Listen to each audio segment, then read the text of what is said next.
ఈ మొయినుద్దీన్ సయ్యద్ ఎక్కడ కాదు, మా వెనుకనే రాజేందర్ నగర్లో ఆ వ్యక్తి ఉండేది. గుజరాత్లో అరెస్ట్ అయిండు. చాలా భయంకరమైన కెమికల్ తయారు చేసిండంట. ఆ కెమికల్ ఏదో ఒక గుడి ట్యాంకీలో కానీ ఏదో ఒక చెరువులో కలిపి అమాయకులు ప్రజలని సంపనీకి ప్లాన్ చేసినారంట ఈ టెర్రరిస్టులు. నేను ధన్యవాదం చెప్తున్నా గుజరాత్ ఏటీఎస్ పోలీస్కి. ఎందుకంటే ఈ టెర్రరిస్టుల్ని వాళ్ళు పట్టుకున్నారు, ఆ కెమికల్ కూడా స్వాధీనం చేసుకున్నారు. దాదాపు ఇప్పుడు కూడా 3-4 డేస్ నుంచి గుజరాత్ పోలీస్ తెలంగాణలో వచ్చి ముఖాం వేసుకొని కూర్చుంది. ఇంకా చాలా విషయాలు బయటికి రావాలే. ఎందుకు విషయాలు బయట పెడతలేదు? నేను మా ముఖ్యమంత్రి గారికి అడుగుతున్నా. అసలు ఈ మొయినుద్దీన్ అసద్ ఏ వాటర్ ట్యాంక్లో ఈ విషయం కల్పనకి ప్లాన్ చేసిండు? అసలు ఆ టెర్రరిస్ట్ ప్లాన్ ఏముండే? ఏ చెరువులో వాళ్ళు కెమికల్ కలిపి ఎంతోమంది అమాయకులు ప్రజల్ని సంపనికి ప్లాన్ చేశారు కదా, అసలు ఆ చెరువు ఏది? ఆ గుడి వాటర్ ట్యాంక్ ఏంది? ఇవాళ తెలంగాణ ప్రజలు అడుగుతున్నారు, మేము అడుగుతున్నాం.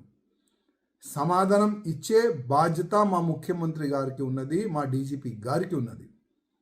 చెప్పాలి ఇవాళ. ఇంకా ఎంతమంది స్లీపర్ సెల్లు తెలంగాణలో దాచి ఉన్నారు, హైదరాబాద్ పార్లమెంట్లో దాచి ఉన్నారు. అసలు ఈ మొయినుద్దీన్ అసద్ వెనుక ఏదైనా పొలిటికల్ సపోర్ట్ ఉన్నదా? ఎంఐఎం సపోర్ట్ ఉన్నదా? ఇట్లాంటి చాలా వరకు క్వశ్చన్లు రేజ్ అవుతున్నాయి. దానికి సమాధానం ఇచ్చే బాధ్యత మా ముఖ్యమంత్రి గారికి, మా డీజీపీ గారికి ఉన్నది. ఇంకా ఏటీఎస్ గుజరాత్ పోలీసు ఇంకా ఇక్కడెక్కడ సెర్చ్ చేస్తుంది. అసలు విషయం ఏంది? మీడియా ముఖంగా తెలంగాణ ప్రజలకి అడ్రస్ చేయండి మా ముఖ్యమంత్రి గారికి మా ఒక నివేదిక. ఎందుకంటే ఇది చిన్న మాట కాదు. ఒక కెమికల్ తయారు చేసిండు మన హైదరాబాదోడు. ఆయనకి ఒకవేళ అరెస్ట్ చేయకపోతే ఎంత పెద్ద ప్రమాదం అయ్యేది? ఒకసారి ఆలోచన చేయండి. చిన్న చిన్న పిల్లలు, ఎంతోమంది అమాయకులు ప్రజలు ఆ విషయం ఒకవేళ వాటర్లో కలిపి ఆయన రిలీజ్ చేస్తే ఎంతమంది చనిపోయేది? ఒక్కసారి ఆలోచన చేయండి.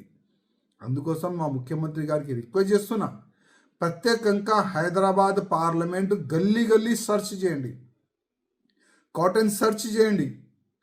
చాలా మంది స్లీపర్ సెల్లు మీకు హైదరాబాద్ పార్లమెంట్లో దొరుకుతారు. చాలా మంది టెర్రరిస్టు మీకు తెలంగాణలో దొరుకుతారు.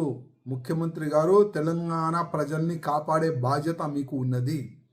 ఒక్కసారి మీరు మీ రుద్రరూపం ఎలక్షన్ ముందు చూపెట్టినారు కదా రాజకీయం పట్ల, కానీ ఈ టెర్రరిస్ట్ పైన కూడా మీ రుద్రరూపం చూపెట్టండి మా ముఖ్యమంత్రి గారికి మా ఒక నివేదిక.